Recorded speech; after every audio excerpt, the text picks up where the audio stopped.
In the first chapter, I talked about the difference between audio or real instruments and software instrument tracks. To quickly recap, software instrument tracks are MIDI tracks that contain not audio files, but data files that tell GarageBand what notes to play, how loud to play them, and so on. Because they consist of data, software instrument tracks can be easily edited note by note, and you can completely change the type of instrument playing those notes. Audio tracks, on the other hand, are for recording real instruments like electric guitars, wind instruments, vocals, and so on. Real instrument tracks are actual sound recordings, not data files, so they can't be altered like software instrument tracks can. The concept of real instruments and software instruments also applies when you're working with loops.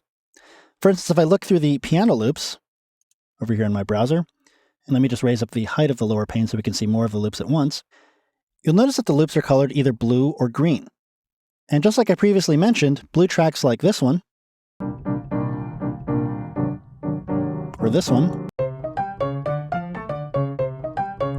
those were recorded on a real instrument, meaning what you just heard was someone playing on a real acoustic piano. Green tracks, on the other hand, are software instruments. And they were created digitally. Now, some of the green loops might sound very realistic, and they should because they were created with real samples of instruments, meaning that someone recorded a real instrument, but then created a bank of samples that could be played by a MIDI controller like a MIDI keyboard.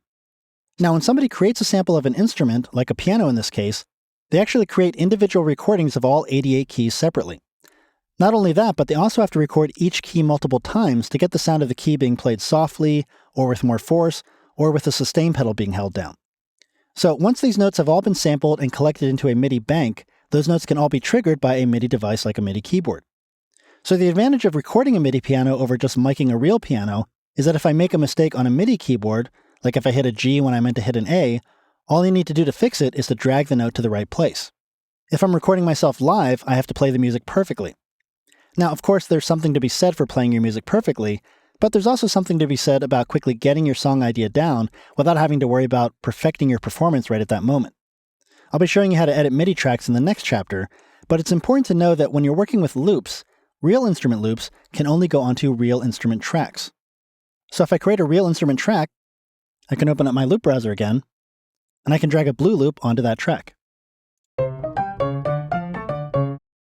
But if I create a software instrument track, like one of these two tracks I have here, I can't drag a blue loop onto those tracks.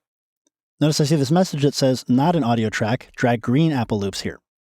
Now you can, however, drag green loops onto real instrument tracks. More on that in just a second, but first, let me tell you that you can make this really easy on yourself by forgetting about creating a track first. I'll just delete this piano track first. Now when you find a loop that you want to use, just drag it from the loop browser right onto your timeline. Notice we have this area that even says drag Apple loops here. You can just line it up to the point in the project where you want it to start, and release your mouse. And that way the proper type of track is automatically created. This way you're making sure you're getting the exact sound of the instrument loop.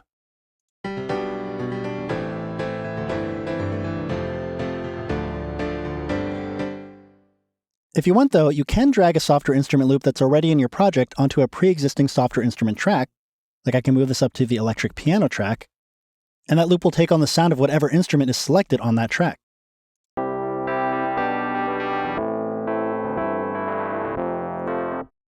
Now, I just mentioned that you can drag green software loops onto blue real instrument tracks. Now, normally when I drag in a software instrument loop and have it automatically create its own track, the region looks like this. These dots and dashes represent the file's data. Real instrument tracks, on the other hand, look like this. What you're seeing here are the graphical representation of the audio file's sound waves. These are called waveforms. Let me just delete that again. So if I drag a software instrument loop to a real track, just drag it over here, GarageBand instantly converts it to a real instrument region complete with waveforms.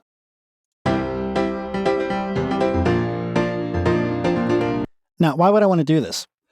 If you have an older Mac with less RAM, you might find that GarageBand starts to slow down when playing your song. Because software tracks are essentially a series of data, your Mac has to process all that information to properly play the region, which can start to stress out your processor after a dozen or so tracks. GarageBand has a much easier time playing real instrument tracks, which are just sound files. So if you find that your Mac is slowing down, you might want to try dragging your software loops onto real instrument tracks to convert them and take some of the pressure off your processor. Just remember that there's no going back. Once a region is a real instrument region, you can't do all the fancy editing that you can do with a software instrument region. So those are the differences between software instrument loops and real instrument loops. We'll talk more about using and editing software and real instruments in upcoming chapters.